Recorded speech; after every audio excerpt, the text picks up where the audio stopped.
Bienvenue sur notre chaîne dédiée aux génies méconnus de l'histoire. Aujourd'hui, nous vous racontons l'extraordinaire épopée d'Émile Rousseau, ingénieur français autodidacte dont l'invention révolutionnaire sauva des milliers de vies alliées en résolvant le problème le plus redoutable de la guerre navale, la détection et la neutralisation des sous-marins allemands. Cette histoire fascinante révèle comment une idée jugée délirante par l'establishment militaire devint l'une des armes secrètes les plus efficaces de la Seconde Guerre mondiale. Cet inventeur obstiné, rejeté par les bureaux d'études officiels et moqué par ses pairs, développa dans son garage parisien un système de détection sous-marine si révolutionnaire qu'il changea définitivement l'équilibre des forces dans la bataille de l'Atlantique. Son génie visionnaire, nourri par une formation d'horloger et une passion pour l'acoustique, lui permit de concevoir une solution élégante là où les plus grands laboratoires militaires avaient échoué. N'oubliez pas de vous abonner à notre chaîne pour découvrir d'autres récits de génies français oubliés par l'histoire. Mettez un pouce bleu si cette introduction vous captive et laissez-nous un commentaire en nous indiquant de quel pays et de quelle ville vous regardez cette vidéo. Votre soutien nous encourage à continuer de révéler ces héros méconnus de l'innovation française. Préparez-vous à découvrir comment un homme seul, armé de son intuition et de sa détermination, révolutionna la guerre navale moderne. L'automne 1939 marqua le début de ce que l'histoire retiendrait sous le nom de bataille de l'Atlantique, l'affrontement naval le plus long et le plus meurtrier de la Seconde Guerre mondiale. Les U-boots allemands, ces redoutables sous-marins dirigés par l'amiral Karl Dönitz, semaient la terreur sur les routes commerciales alliées, coulant chaque mois des centaines de milliers de tonnes de navires marchands vitaux pour l'effort de guerre britannique. Cette guerre silencieuse des profondeurs constituait la menace existentielle la plus grave pour l'Angleterre, plus dangereuse encore que les bombardements de la Luftwaffe sur Londres. Dans ce contexte dramatique, Émile Rousseau, humble horloger de 52 ans, installé rue Mouffetard à Paris, observait avec inquiétude les nouvelles de guerre qui s'accumulaient jour après jour. Cet homme discret, au regard perçant derrière ses lunettes d'acier, cachait sous son apparence modeste une intelligence technique exceptionnelle et une curiosité scientifique insatiable qui l'avait mené, depuis son adolescence, à s'intéresser passionnément aux phénomènes acoustiques et aux mécaniques de précision. Rousseau n'était pas un inventeur ordinaire. Fils d'un charpentier de marine du Havre, il avait grandi dans l'univers maritime et développé très jeune une compréhension intuitive des défis techniques de la navigation. Autodidacte génial, il avait acquis par lui-même une formation d'ingénieur en dévorant tous les traités scientifiques qu'il pouvait trouver, transformant progressivement son atelier d'horlogerie en véritable laboratoire de recherche acoustique, où s'entassaient oscilloscopes artisanaux, générateurs de fréquences et prototypes mécaniques de toutes sortes. La spécialité de Rousseau était la mesure du temps avec une précision extraordinaire, compétence qu'il avait développée en réparant les chronomètres de marine les plus complexes pour les armateurs parisiens. Cette expertise en chronométrie de haute précision lui avait donné une compréhension unique des phénomènes vibratoires et des résonances, connaissance qui allait se révéler cruciale pour résoudre le problème de la détection sous-marine. Le temps et le son, répétait-il souvent, sont les deux langages universels que comprend la matière. Dès le début du conflit, Rousseau avait identifié le problème fondamental de la guerre anti-sous-marine. Les moyens de détection existants, principalement le sonar britannique ASDIC, étaient imprécis, facilement trompés et inefficaces contre les nouvelles tactiques allemandes. Les U-boots exploitaient habilement les zones d'ombre acoustiques, les thermoclines océaniques et les bruits de fond pour échapper à la détection, rendant la chasse sous-marine particulièrement aléatoire et frustrante pour les équipages alliés. L'idée révolutionnaire de Rousseau germa au cours d'une nuit d'insomnie de février 1940, alors qu'il réfléchissait aux limites des systèmes de détection conventionnels. Si les sous-marins peuvent se cacher du sonar, se disait-il, c'est parce qu'on essaie de les voir avec les oreilles au lieu de les entendre avec intelligence. Cette intuition poétique cachait une vérité technique profonde. Plutôt que d'essayer de localiser directement les sous-marins, il fallait analyser les modifications infinitésimales qu'ils apportaient à l'environnement acoustique océanique. Son approche révolutionnaire reposait sur un principe que ses contemporains jugeaient fantaisiste. Chaque sous-marin, par sa simple présence, créait une signature acoustique passive unique, une empreinte sonore aussi distinctive qu'une empreinte digitale. Cette signature résultait de l'interaction complexe entre la coque métallique du sous-marin et les multiples sources sonores de l'océan.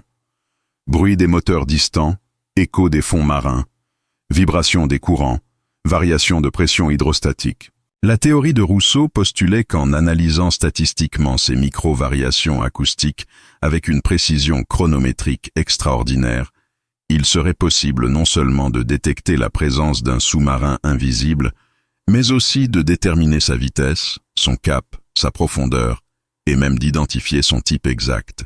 Cette approche nécessitait des calculs mathématiques d'une complexité inouïe pour l'époque, mais l'horloger parisien avait développé des algorithmes empiriques ingénieux pour traiter ces données en temps réel.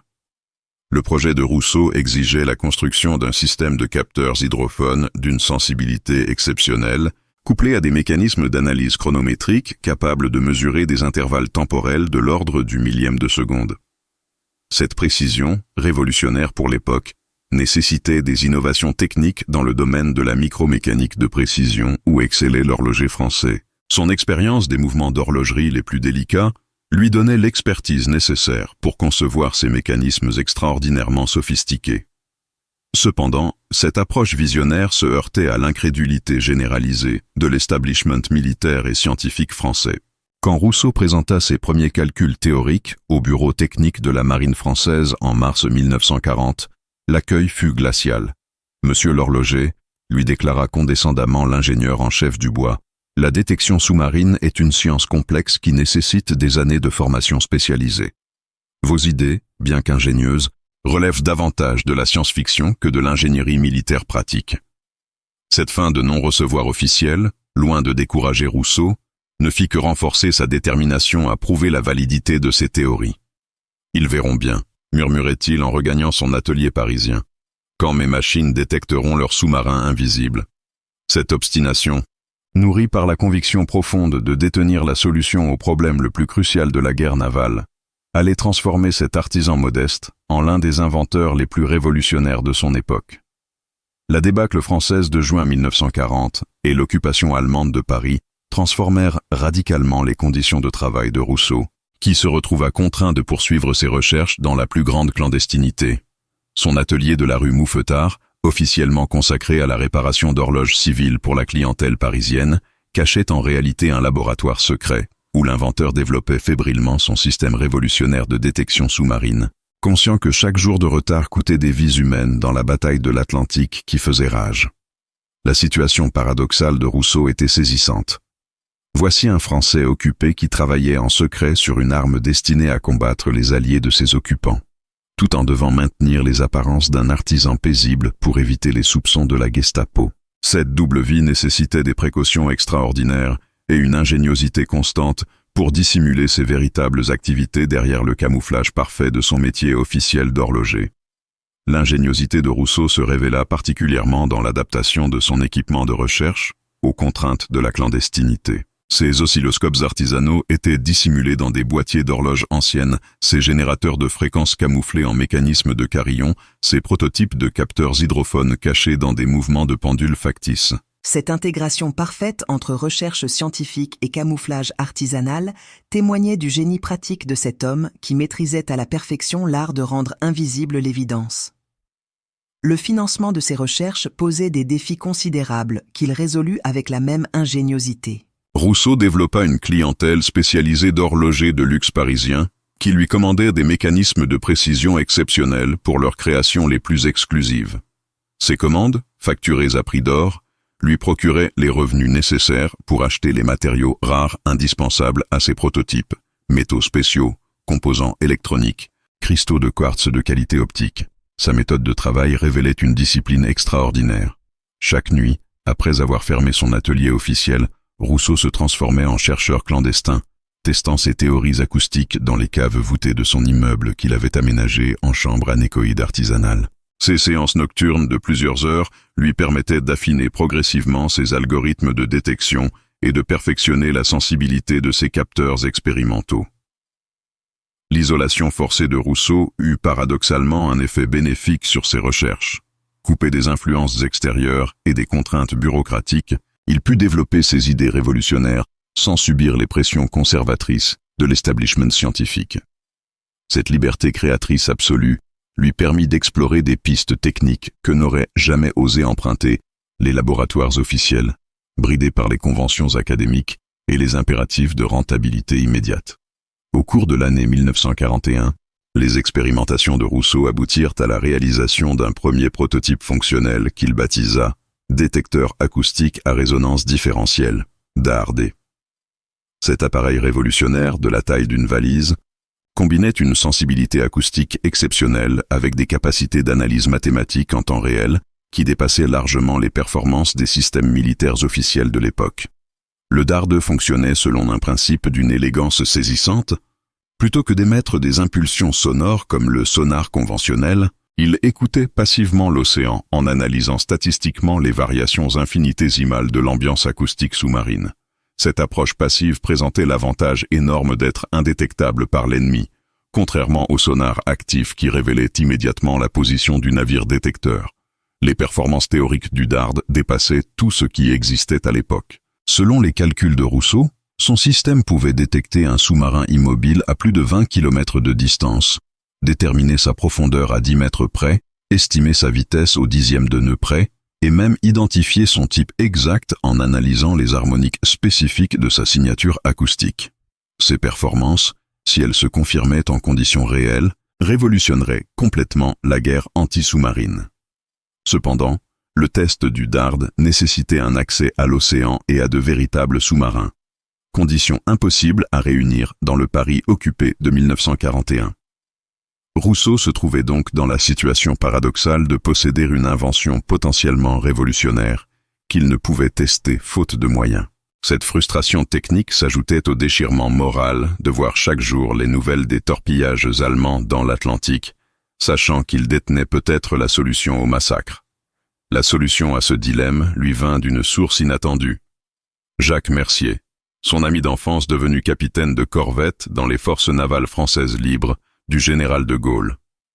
Mercier, en mission secrète à Paris pour organiser des réseaux d'évasion maritime, rendit visite à son ami horloger et découvrit avec stupéfaction l'existence du DARD. « Émile », s'exclama-t-il après avoir examiné les plans techniques, « si ce machin fonctionne vraiment, tu peux changer le cours de la guerre. » Cette rencontre providentielle ouvrait enfin la possibilité d'une mise à l'épreuve réelle de l'invention de Rousseau. Mercier proposa d'exfiltrer clandestinement l'inventeur et son prototype vers l'Angleterre, où les services britanniques pourraient évaluer le potentiel militaire du DARD. Cette perspective, aussi dangereuse qu'excitante, offrait à Rousseau l'opportunité tant attendue de prouver que son idée folle pouvait effectivement résoudre le cauchemar sous-marin des Alliés. L'évasion de Rousseau vers l'Angleterre s'organisa durant l'hiver 1941-1942, selon un plan audacieux conçu par les réseaux de résistance maritime coordonnés par Jacques Mercier. L'opération, baptisée Chronos en référence à la profession d'horloger de Rousseau, nécessitait des précautions extraordinaires, car l'inventeur devait transporter avec lui non seulement les plans complets du DARD, mais aussi plusieurs prototypes de composants essentiels impossibles à reproduire sans son savoir-faire unique. Le camouflage de cette évasion révéla une fois de plus l'ingéniosité de Rousseau. Ces prototypes furent dissimulés dans une collection d'horloges anciennes prétendument destinée à un collectionneur britannique passionné d'horlogerie française. Cette couverture parfaite permettait de justifier le transport de mécanismes complexes sans éveiller les soupçons des contrôles douaniers ou policiers. Chaque prototype était soigneusement intégré dans un mouvement d'horloge fonctionnel, créant un camouflage technique d'une sophistication remarquable. Le voyage vers l'Angleterre emprunta la filière d'évasion classique par l'Espagne et le Portugal, périple de 3 semaines à travers l'Europe occupée qui mit à rude épreuve les nerfs de l'inventeur parisien. Rousseau, habitué au confort de son atelier et à la sécurité de sa routine quotidienne, découvrait l'univers dangereux de la résistance clandestine avec ses faux papiers, ses planques improvisées et ses contrôles allemands où un geste maladroit pouvait signifier la mort. L'arrivée à Londres, en février 1942, marqua le début d'une nouvelle phase de l'aventure de Rousseau. Les services secrets britanniques, alertés par les réseaux français de la nature exceptionnelle de cette évasion technique, avaient organisé son accueil avec un mélange de curiosité et de scepticisme. L'amirauté britannique, échaudée par des années de propositions farfelues d'inventeurs amateurs, adoptait une attitude prudente face à ce petit horloger français qui prétendait révolutionner la détection sous-marine. La présentation initiale du DARD aux experts britanniques eut lieu dans les laboratoires secrets de l'Amirauté, en présence du Rear Admiral Harrison, responsable de la guerre anti-sous-marine, et du professeur Williams, spécialiste de l'acoustique sous-marine à Cambridge. L'atmosphère était courtoise mais manifestement sceptique, ces hommes ayant l'habitude des inventeurs géniaux qui promettaient monts et merveilles, avec des gadgets sophistiqués mais inutilisables en conditions réelles. Rousseau, conscient de cet a priori défavorable, avait préparé sa démonstration avec un soin méticuleux. Il commença par exposer clairement les limites théoriques des systèmes de détection existants, analyse que les experts britanniques ne purent qu'approuver, puisqu'elle correspondait exactement à leurs difficultés quotidiennes. Cette approche pédagogique révélait la finesse psychologique de l'inventeur qui préférait convaincre progressivement plutôt qu'éblouir par des effets spectaculaires. La démonstration technique du DARD révéla immédiatement ses capacités extraordinaires. Dans un bassin d'essai aménagé pour l'occasion, l'appareil de Rousseau détecta sans erreur des maquettes de sous-marins immergés, détermina leur profondeur avec une précision stupéfiante et identifia correctement leur type selon leur signature acoustique. Cette performance technique, réalisée devant des experts compétents et sceptiques, créa une sensation considérable dans les laboratoires de l'Amirauté. « Extraordinary !» s'exclama professeur Williams, après avoir vérifié personnellement les résultats obtenus. « Comment diable avez-vous réussi à atteindre une telle précision avec des moyens aussi simples ?» Cette reconnaissance par l'un des plus grands spécialistes britanniques d'acoustique sous-marine marquait le triomphe technique de Rousseau et validait scientifiquement des années de recherche clandestine dans son atelier parisien. Rear Admiral Harrison, homme pragmatique habitué aux réalités opérationnelles, posa immédiatement la question cruciale. « Monsieur Rousseau, votre invention est impressionnante en laboratoire, mais peut-elle fonctionner en mer dans les conditions réelles de combat ?» Cette interrogation fondamentale ouvrait la phase suivante de l'aventure, l'adaptation du DARD aux contraintes de la guerre navale effective et sa mise à l'épreuve face aux véritables U-boots allemands. La réponse de Rousseau révéla sa confiance absolue dans son invention. « Amiral, mon système a été conçu spécifiquement pour l'océan réel, pas pour les bassins de laboratoire. Plus l'environnement acoustique sera complexe, plus le DARD révélera sa supériorité sur les systèmes conventionnels. » Cette assurance technique, appuyée sur des années de calculs théoriques, convainquit définitivement les Britanniques de l'intérêt opérationnel du projet français. L'Amirauté britannique décida immédiatement de classer le projet DARD au niveau Most Secret et d'allouer à Rousseau tous les moyens nécessaires pour développer rapidement une version militaire de son invention. Cette reconnaissance officielle transformait l'horloger parisien clandestin en inventeur militaire officiel, changement de statut qui ouvrait des possibilités techniques considérables, mais créait aussi de nouvelles responsabilités écrasantes. L'installation de Rousseau dans les laboratoires de Portsmouth marqua le début de la phase industrielle de son projet. Pour la première fois depuis le début de ses recherches, il disposait de moyens techniques illimités, d'assistants qualifiés et de l'accès à des technologies de pointe qui allaient lui permettre de perfectionner son invention au-delà de ses espérances initiales. Cette nouvelle situation révélait l'ampleur du fossé entre recherche artisanale et développement militaire industriel.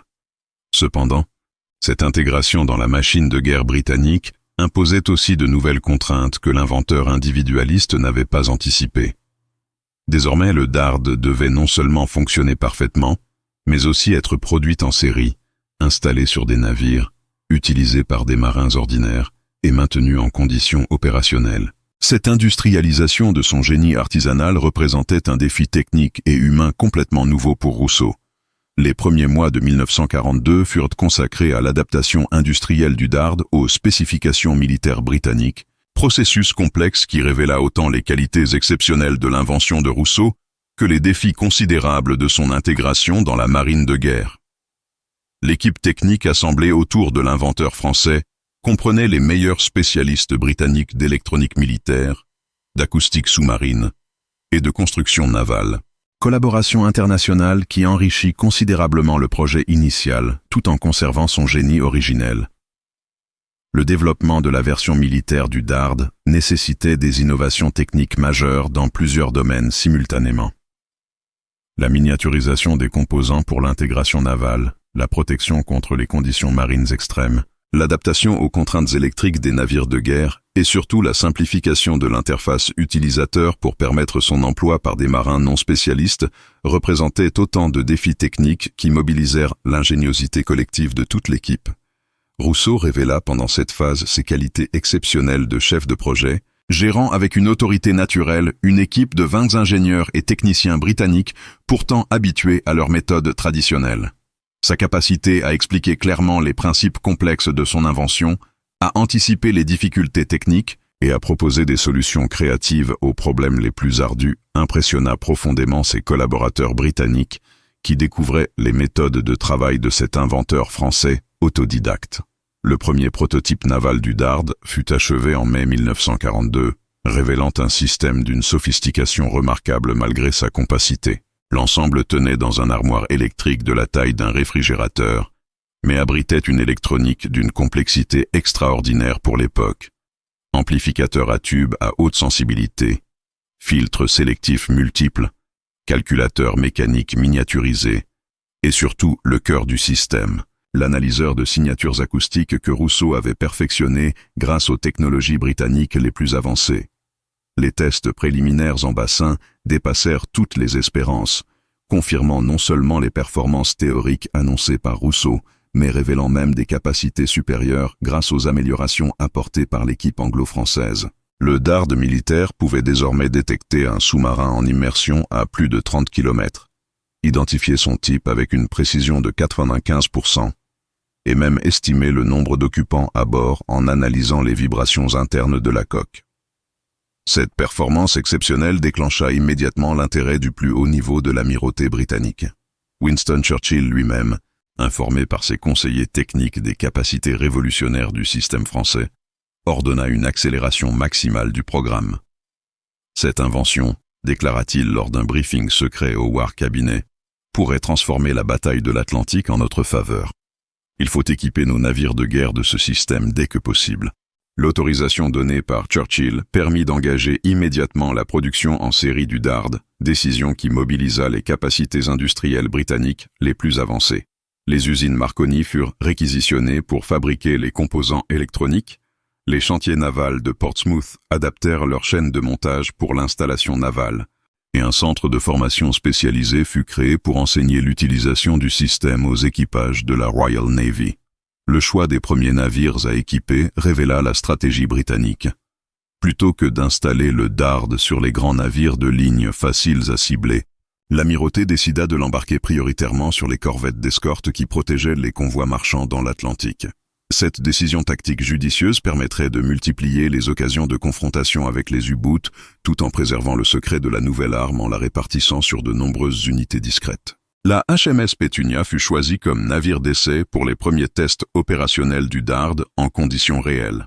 Cette corvette de classe Flower, commandée par le lieutenant-commandeur Thompson, vétéran de la guerre anti-sous-marine, offrait la plateforme idéale pour évaluer les performances du système français face aux véritables sous-marins allemands dans l'environnement hostile de l'Atlantique Nord.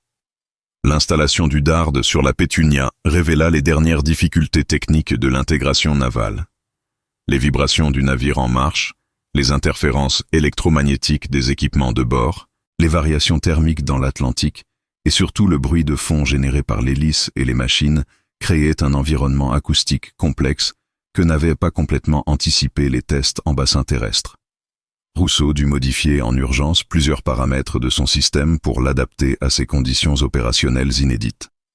Sa capacité d'adaptation technique, nourrie par des années d'expérience pratique de l'horlogerie de précision, lui permit de résoudre rapidement ses problèmes de mise au point final. Ces derniers ajustements révélaient une fois de plus la différence fondamentale entre l'invention de laboratoire et la réalisation opérationnelle. Les premiers essais en mer du Dard, équipant la HMS Pétunia, furent programmés pour juillet 1942 dans les eaux dangereuses de l'Atlantique Nord, où sévissaient quotidiennement les meutes de U-boots dirigés par l'amiral Dönitz. Ces tests, plus que de simples évaluations techniques, constituaient en réalité le véritable baptême du feu de l'invention de Rousseau face à l'ennemi qu'elle était destinée à combattre. L'enjeu de ces essais dépassait largement la validation d'une innovation technique. Il devait déterminer si l'idée folle d'un horloger parisien pouvait effectivement résoudre le cauchemar sous-marin qui menaçait la survie même de la Grande-Bretagne. L'avenir de la bataille de l'Atlantique, et peut-être de la guerre tout entière, dépendait désormais des performances de ce système révolutionnaire conçu dans un atelier clandestin de la rue Mouffetard. Le 15 juillet 1942, la HMS Pétunia appareilla de Portsmouth pour sa première mission opérationnelle équipée du système DARD, marquant un moment historique dans la guerre anti-sous-marine que ni l'équipage ni même Rousseau ne mesuraient pleinement. Cette corvette apparemment ordinaire transportait en réalité l'arme secrète la plus révolutionnaire de la bataille de l'Atlantique, innovation qui allait transformer radicalement l'équilibre des forces entre chasseurs et proies dans cette guerre silencieuse des profondeurs. Rousseau avait insisté pour embarquer personnellement à bord de la Pétunia afin de superviser les premiers tests opérationnels de son invention. Cette décision, motivée par sa conscience professionnelle d'inventeur responsable, plaçait paradoxalement l'homme le plus précieux de la guerre anti-sous-marine dans l'une des zones les plus dangereuses de l'Atlantique. Le lieutenant-commandeur Thompson avait accepté cette présence civile exceptionnelle en comprenant que le succès de la mission dépendait entièrement de l'expertise unique du créateur du DARD. L'atmosphère à bord de la Pétunia révélait le mélange de scepticisme et d'espoir qui caractérisait l'attitude de l'équipage face à cette nouvelle technologie. Ces marins expérimentés, habitués aux déceptions des innovations militaires promises miraculeuses mais inefficaces en pratique, observaient avec curiosité ce petit Français qui prétendait révolutionner leur métier. Cependant, la réputation technique de Rousseau et l'insistance de l'amirauté sur l'importance de cette mission créaient une attente inhabituelle. Les premières heures de navigation révélèrent immédiatement les capacités extraordinaires du DARD, en conditions réelles. Dès la sortie du port, le système détecta plusieurs signatures sous-marines que l'équipage put identifier comme des sous-marins britanniques d'entraînement, dont la présence était effectivement confirmée par les autorités portuaires. Cette validation immédiate de la précision du système français impressionna favorablement l'équipage qui découvrait concrètement les performances annoncées. La véritable épreuve de feu commença le 17 juillet, quand la Pétunia rejoignit le convoi HX-201, formation de 43 navires marchands escortés par 6 corvettes britanniques et canadiennes, qui transportaient du matériel militaire vital de New York vers Liverpool. Ce convoi, particulièrement vulnérable en raison de sa lenteur et de sa charge stratégique, constituait une cible prioritaire pour les U-boots allemands qui patrouillaient dans cette zone selon leur tactique habituelle de meute coordonnée. L'intégration du DARD dans la tactique d'escorte révéla immédiatement son potentiel révolutionnaire. Contrairement aux autres corvettes qui ne détectaient l'ennemi qu'au moment de l'attaque, la Pétunia voyait l'environnement sous-marin dans un rayon de 30 km, transformant l'escorte aveugle traditionnelle en surveillance panoramique continue. Cette capacité de détection précoce permettait d'anticiper les mouvements ennemis et d'organiser des contre-mesures avant même que les sous-marins ne se positionnent pour l'attaque. Le premier contact avec l'ennemi eut lieu dans la soirée du 18 juillet, quand le DARD détecta simultanément 4 signatures sous-marines distinctes, convergeant vers le convoi selon la formation classique en ligne de bataille des meutes allemandes. Cette détection précoce, confirmée par l'analyse précise des signatures acoustiques qui identifiaient 3 U-boots de type ZIC et un sous-marin de commandement de type UXC, donnait aux escorteurs un avantage tactique décisif qu'ils n'avaient jamais possédé auparavant. Thompson, exploitant magistralement ses renseignements exceptionnels, coordonna une manœuvre anti-sous-marine d'une précision inédite. Au lieu de subir passivement l'attaque ennemie selon la tactique défensive traditionnelle, l'escorte britannique passa à l'offensive en localisant et attaquant préventivement les sous-marins avant qu'ils ne puissent lancer leurs torpilles. Cette inversion tactique révolutionnait complètement la nature de la guerre anti-sous-marine. L'attaque coordonnée des corvettes britanniques, guidée par les informations en temps réel du DARD, aboutit à un succès spectaculaire. 2 U-boots coulés, un 3e gravement endommagé et contraint à la surface, et le 4e en fuite précipitée. Cette victoire tactique, obtenue sans perte du côté allié, contrastait dramatiquement avec les habituels massacres de convois, où les sous-marins coulaient impunément plusieurs navires avant d'échapper à leurs poursuivants.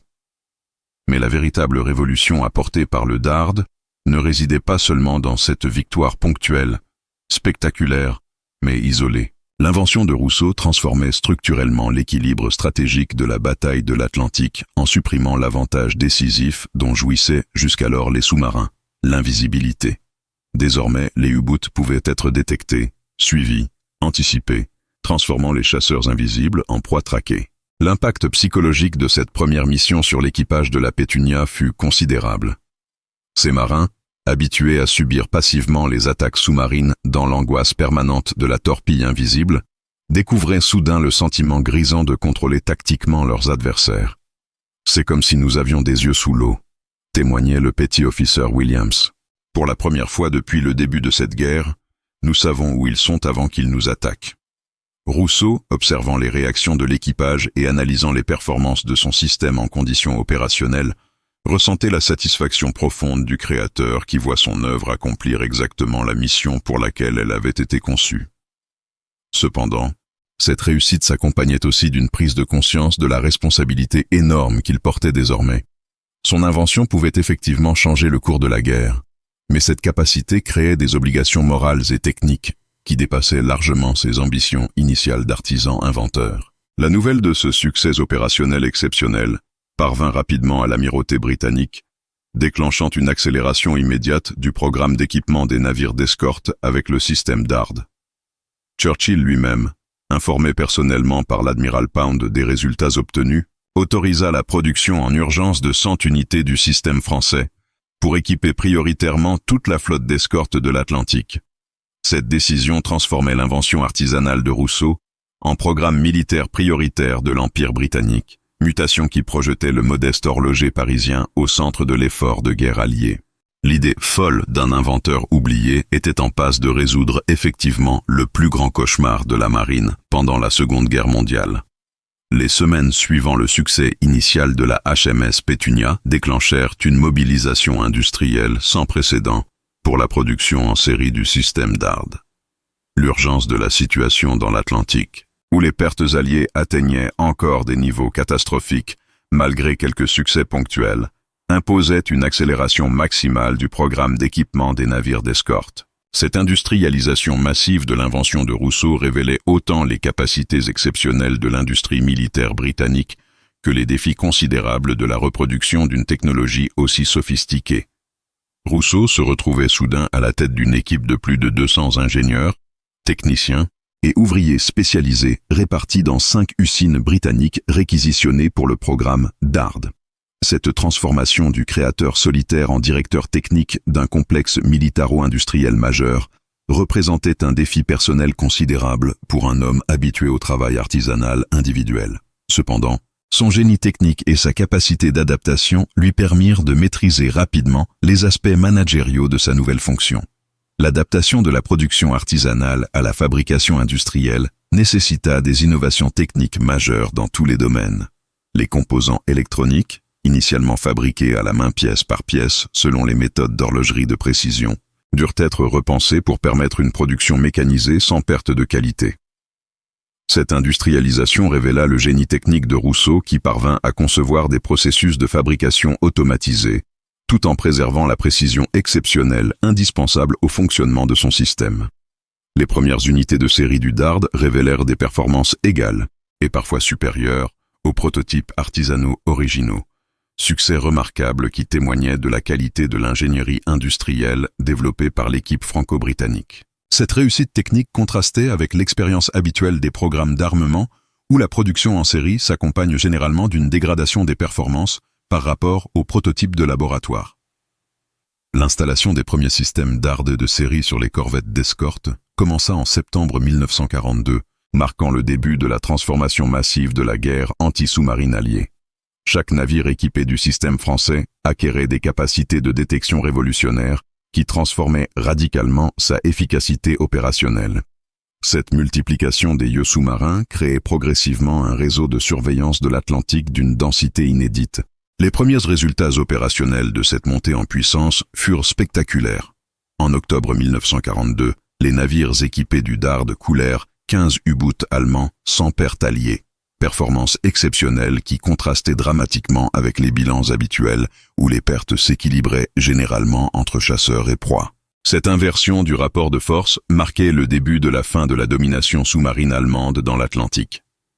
L'amiral Dönitz, commandant la flotte de sous-marins allemande, observait avec une inquiétude croissante cette évolution défavorable des rapports de force dans l'Atlantique.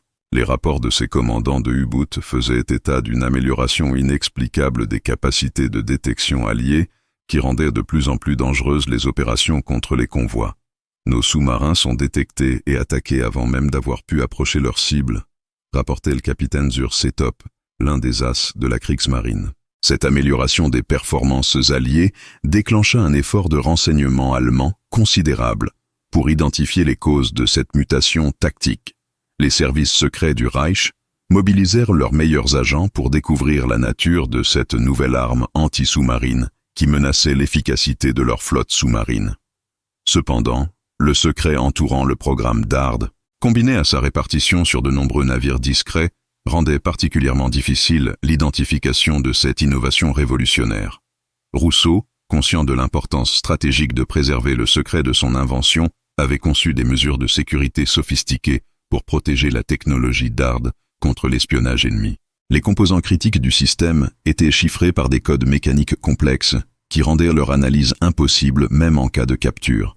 Et les procédures d'utilisation incluaient des protocoles de destruction d'urgence pour empêcher la récupération de l'équipement par l'ennemi. L'extension progressive du programme DARD aux flottes alliées autres que britanniques marqua une nouvelle étape de la diffusion internationale de l'invention française. Les corvettes canadiennes, les destroyers américains et même quelques navires de guerre de la France libre furent équipés du système de Rousseau, créant une coalition technologique anti-sous-marine d'une efficacité redoutable qui transformait l'Atlantique en piège géant pour les U-boots allemands. Cette internationalisation du DARD révéla les qualités d'adaptation exceptionnelles du système aux différentes marines alliées. Malgré les variations d'équipement, de procédures et de formation entre les marines nationales, l'invention de Rousseau s'intégrait parfaitement à tous les environnements opérationnels grâce à sa conception universelle et à sa robustesse technique. Cette versatilité témoignait du génie créateur de l'horloger parisien qui avait anticipé ces contraintes d'utilisation internationale. L'impact économique de l'amélioration de la sécurité atlantique grâce au DARD dépassait largement les aspects purement militaires du conflit. La réduction drastique des pertes de navires marchands permettait d'assurer plus efficacement le ravitaillement de la Grande-Bretagne en matières premières et en produits alimentaires vitaux pour la poursuite de l'effort de guerre. Cette dimension logistique de la contribution du DARD à la victoire alliée illustrait comment une innovation technique pouvait influencer l'ensemble de la stratégie militaire et économique. Les derniers mois de 1942 virent s'affirmer définitivement la supériorité technologique alliée dans la guerre anti-sous-marine. Supériorité fondée largement sur l'invention de Rousseau et ses développements industriels. Les statistiques de coulage étaient éloquentes. Les pertes allemandes en sous-marins avaient triplé tandis que les pertes alliées en navires marchands diminuaient de moitié. Inversion spectaculaire qui annonçait la victoire finale dans la bataille de l'Atlantique. Cette transformation stratégique majeure, résultant directement de l'idée folle d'un inventeur oublié, illustrait parfaitement comment l'innovation technologique pouvait changer le cours d'une guerre mondiale. L'horloger de la rue Mouffetard était devenu, presque malgré lui, l'un des artisans principaux de la victoire alliée dans la plus longue bataille de la Seconde Guerre mondiale. L'année 1943 marqua l'apogée de l'impact stratégique du système DARD sur la bataille de l'Atlantique, transformant définitivement ce qui avait été le cauchemar de la marine alliée en avantage décisif contre la Kriegsmarine allemande. Les statistiques de cette période révèlent l'ampleur de la révolution technique accomplie par l'invention de Rousseau. Les pertes en U-boot atteignirent des niveaux jamais vus, tandis que les convois alliés traversaient l'Atlantique avec une sécurité retrouvée qui permettait de soutenir efficacement l'effort de guerre européen. Plus de 150 navires alliés étaient désormais équipés du DARD, créant un réseau de détection sous-marine d'une densité et d'une efficacité qui dépassait toutes les prévisions initiales de Rousseau lui-même. Cette multiplication des sentinelles acoustiques transformait l'Atlantique en territoire surveillé où aucun sous-marin ennemi ne pouvait plus évoluer sans être détecté, suivi et généralement détruit par les forces anti-sous-marines, désormais dirigées avec une précision chirurgicale. L'évolution tactique provoquée par le DARD révolutionnait également les méthodes de guerre navale. Les commandants alliés, disposant pour la première fois d'informations précises et en temps réel sur les positions ennemies, développaient des tactiques offensives sophistiquées qui exploitaient pleinement les capacités de l'invention française. Ces nouvelles doctrines transformaient la guerre anti-sous-marine défensive traditionnelle en chasse offensive organisée qui prenait l'initiative des opérations. L'amiral Dönitz, confronté à cette dégradation catastrophique de l'efficacité de sa flotte sous-marine, tenta désespérément de développer des contre-mesures techniques et tactiques pour neutraliser ce qu'il appelait dans ses rapports secrets « Das französische Wundergerät », l'appareil miracle français. Ces efforts, mobilisant les meilleurs ingénieurs de la Kriegsmarine, révélaient l'impact psychologique considérable de l'invention de Rousseau sur le commandement naval allemand.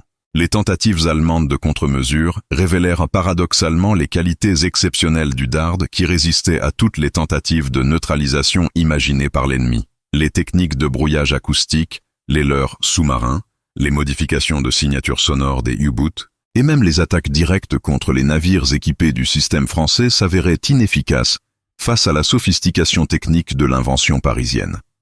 Rousseau, observant ces tentatives de contre-mesures allemandes, perfectionnait continuellement son système pour maintenir sa supériorité technologique. Son équipe de développement, désormais étendue à plus de 500 spécialistes répartis dans toute l'industrie britannique, travaillait en permanence à l'amélioration des performances et à l'adaptation aux nouvelles tactiques ennemies. Cette course technologique permanente illustrait la dynamique d'innovation que créait la guerre moderne.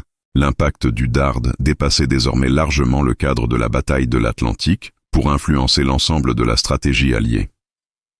La sécurisation des communications océaniques permettait d'envisager des opérations amphibies majeures, comme le débarquement en Sicile puis en Normandie, projets impossibles tant que l'Atlantique restait dominé par les sous-marins allemands.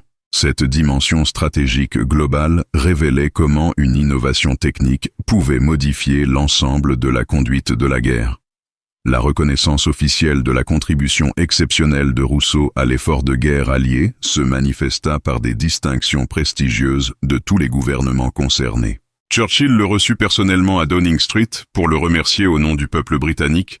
Roosevelt lui adressa une lettre de félicitations depuis la Maison-Blanche, et de Gaulle le décora de la Légion d'honneur au nom de la France libre.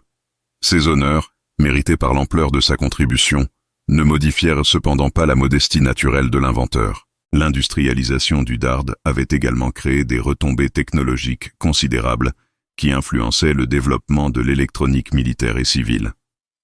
Les innovations développées pour la production en série du système français trouvaient des applications dans de nombreux domaines: radar, télécommunications, calcul automatique, acoustique médicale. Cette diffusion technologique illustrait comment l'innovation militaire pouvait stimuler le progrès technique général.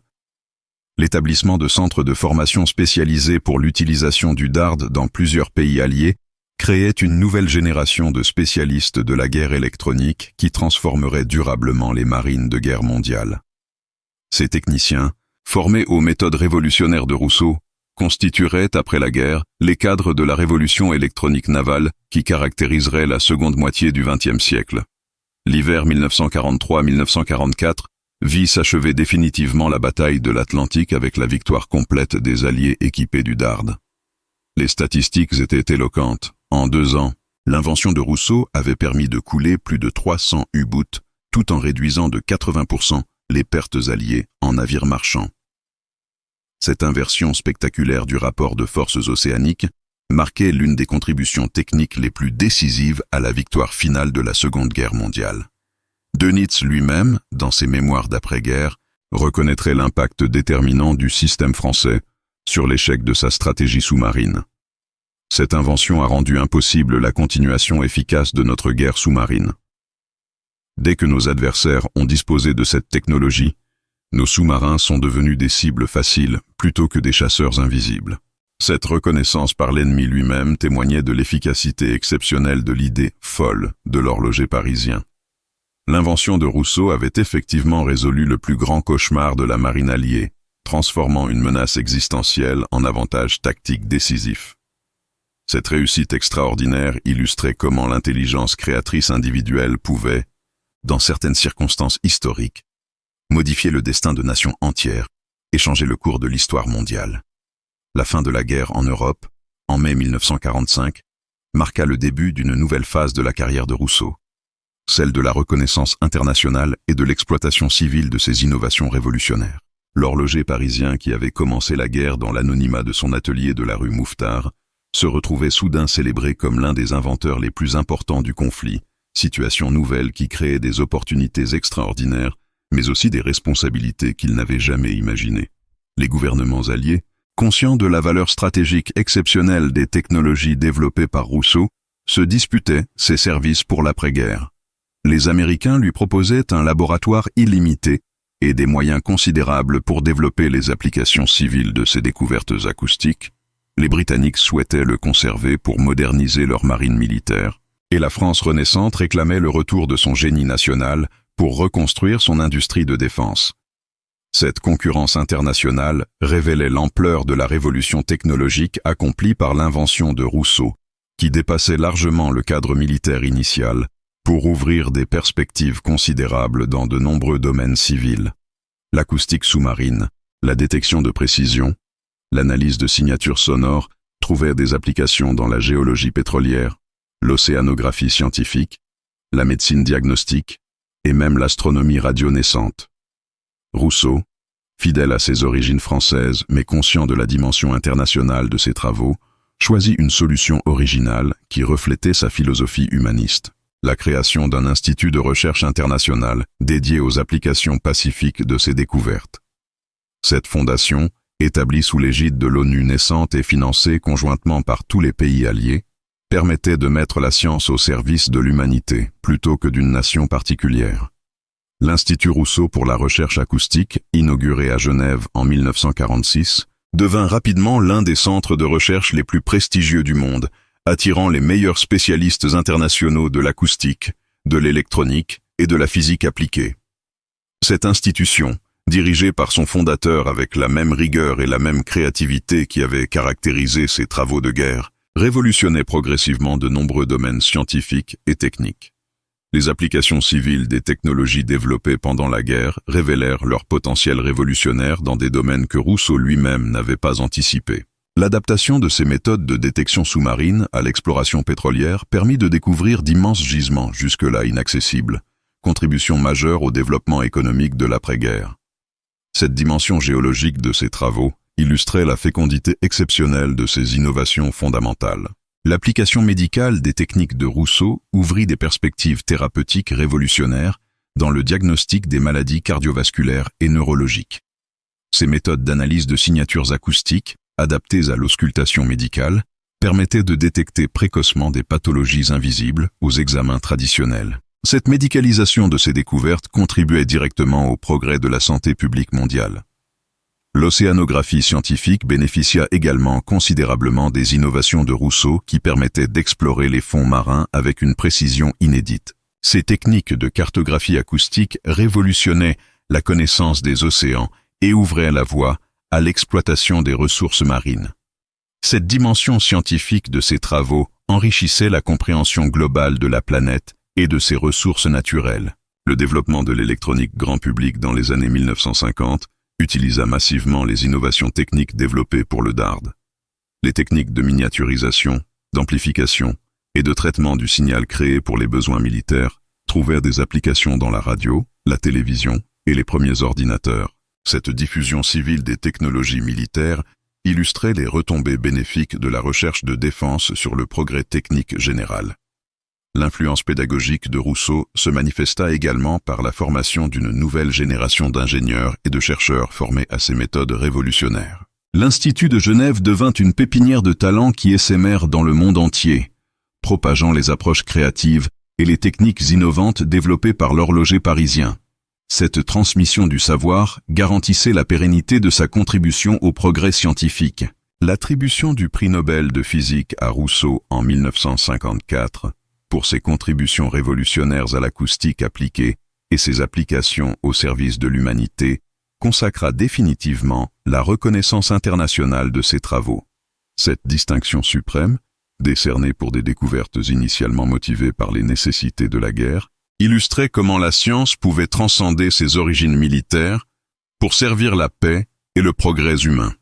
Les mémoires de Rousseau, publiées en 1960 sous le titre « L'horloger et l'océan », révélèrent les aspects humains et philosophiques de son aventure scientifique. Ce récit, écrites avec la modestie et la précision qui caractérisaient leur auteur, offraient un témoignage exceptionnel sur les mécanismes de l'innovation et sur la responsabilité sociale du chercheur. Ces réflexions enrichissaient la compréhension des relations entre science, technique et société. L'héritage de Rousseau dépassait largement ses contributions techniques pour incarner une certaine conception de l'inventeur, créatif mais rigoureux, visionnaire mais pragmatique, individualiste mais socialement responsable. Ce modèle inspirait de nombreux jeunes chercheurs qui trouvaient dans son exemple la démonstration qu'un homme seul, armé de son intelligence et de sa détermination, pouvait changer le cours de l'histoire et contribuer au progrès de l'humanité. Les années 1960 et 1970 confirmèrent définitivement l'impact historique de l'invention de Rousseau sur l'évolution de la technologie militaire et civile mondiale. L'Institut de Genève était devenu le centre névralgique d'une révolution technologique qui transformait progressivement tous les domaines où l'acoustique de précision trouvait des applications. Cette influence croissante révélait comment une innovation née des nécessités de la guerre pouvait fertiliser durablement l'ensemble du progrès scientifique et technique de l'humanité, dépassant largement les intentions initiales de son créateur. La collaboration de Rousseau avec la NASA pour le programme spatial américain marqua une nouvelle extension spectaculaire de ses découvertes. Les techniques de détection acoustique développées pour traquer les sous-marins allemands trouvèrent des applications révolutionnaires dans l'exploration spatiale. Analyse des signaux radio extraterrestres, cartographie acoustique des planètes, communication avec les sondes interplanétaires. Cette transposition de l'océan vers l'espace illustrait la dimension universelle des principes scientifiques découverts par l'horloger parisien.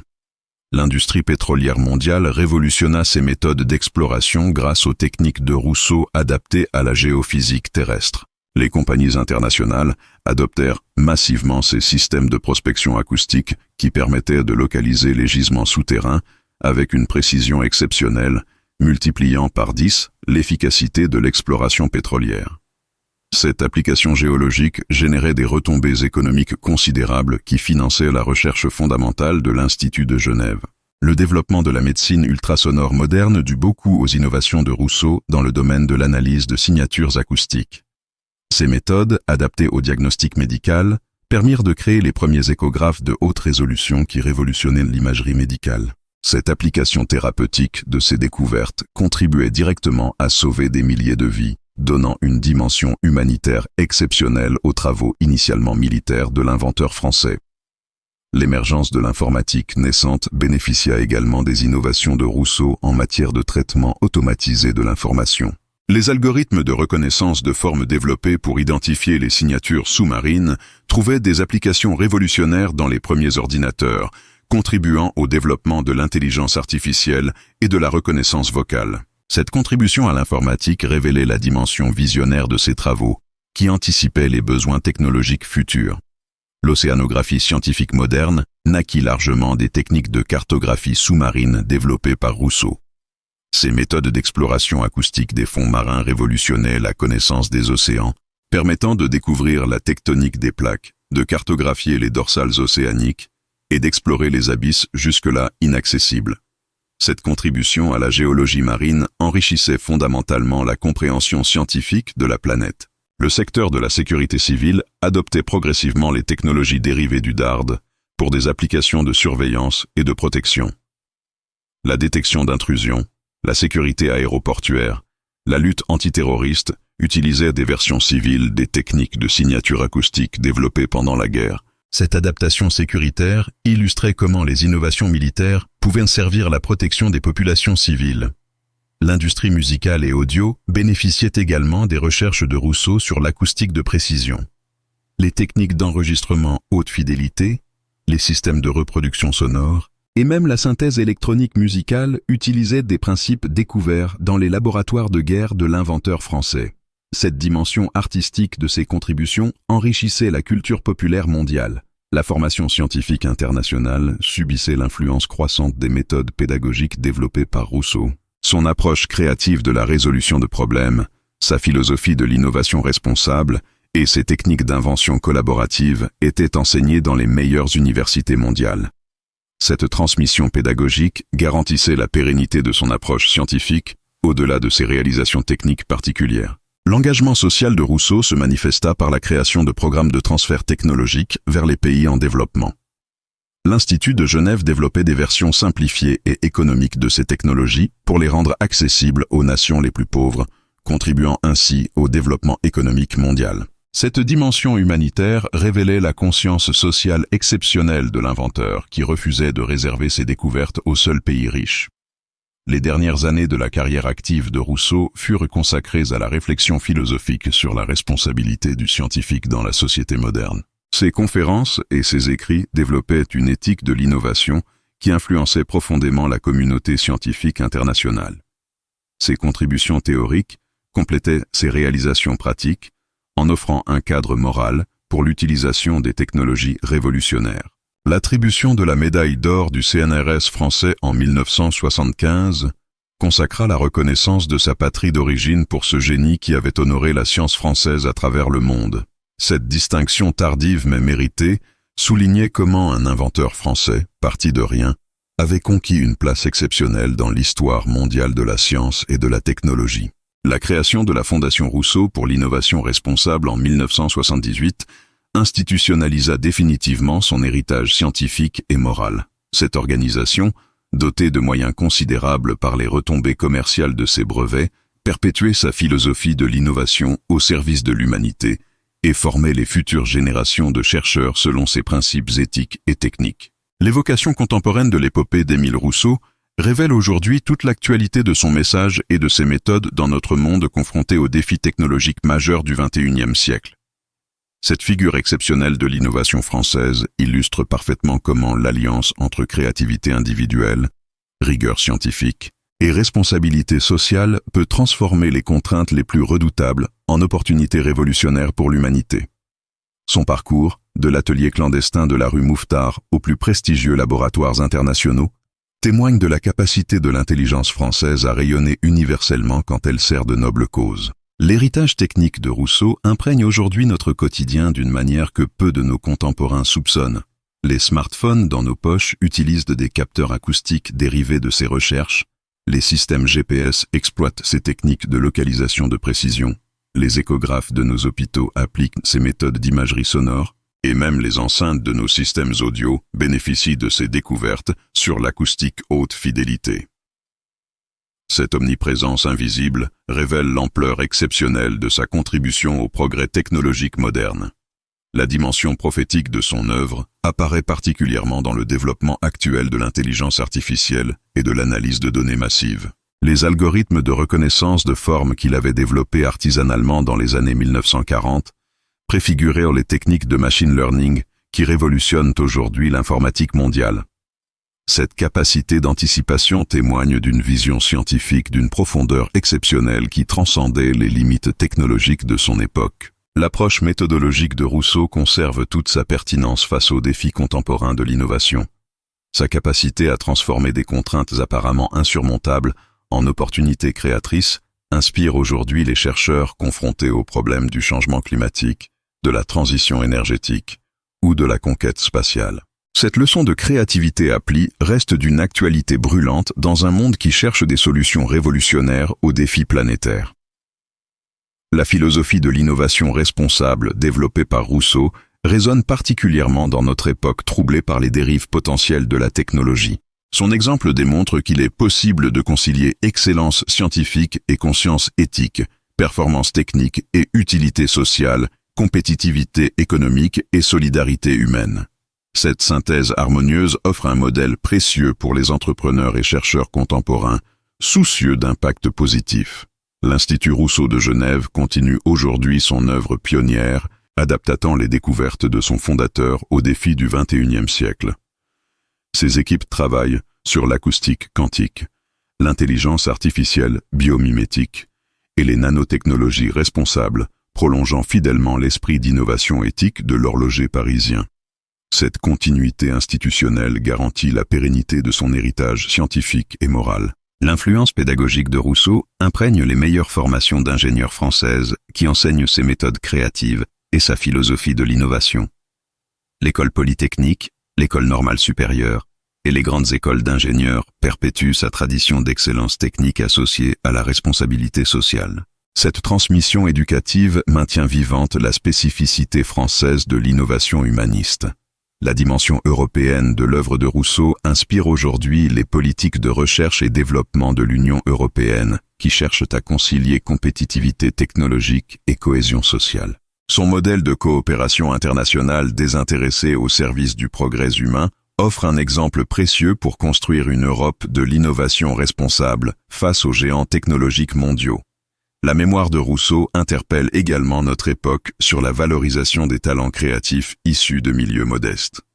Son parcours exceptionnel, d'artisan autodidacte à sommité scientifique mondiale, rappelle que le génie peut émerger partout et mérite d'être détecté, encouragé, soutenu par la société. Cette leçon démocratique conserve toute sa pertinence dans un monde où l'innovation détermine largement la prospérité collective. L'hommage contemporain à Émile Rousseau ne doit pas se limiter à la célébration nostalgique d'un passé glorieux, mais nourrir notre détermination collective à relever les défis technologiques actuels avec la même alliance de créativité, de rigueur et de générosité qui caractérisait cet inventeur exceptionnel. Son exemple nous enseigne que les problèmes les plus redoutables peuvent devenir, grâce à l'intelligence humaine, les opportunités de progrès les plus remarquables. Cette histoire vraie d'un génie français oublié nous rappelle finalement que l'innovation authentique naît souvent de la rencontre entre une intelligence créatrice exceptionnelle et les défis les plus urgents de son époque. L'idée folle de l'horloger de la rue Mouffetard était en réalité l'expression du génie français appliqué aux nécessités de son temps. Puissions-nous, face aux défis de notre époque, faire preuve de la même audace créatrice et de la même générosité humaniste que cet homme remarquable qui transforma le cauchemar sous-marin en triomphe de l'intelligence française. L'épopée d'Émile Rousseau nous enseigne que derrière chaque grande innovation se cache une histoire humaine exceptionnelle, faite d'obstination, de créativité et de service désintéressé de l'humanité. Cette leçon, plus que jamais nécessaire dans notre monde en mutation accélérée, honore la tradition française d'excellence scientifique au service du progrès universel. L'horloger parisien qui révolutionna la guerre navale mondiale reste ainsi un modèle inspirant pour tous ceux qui croient en la capacité de l'intelligence humaine à surmonter les défis les plus redoutables de notre époque.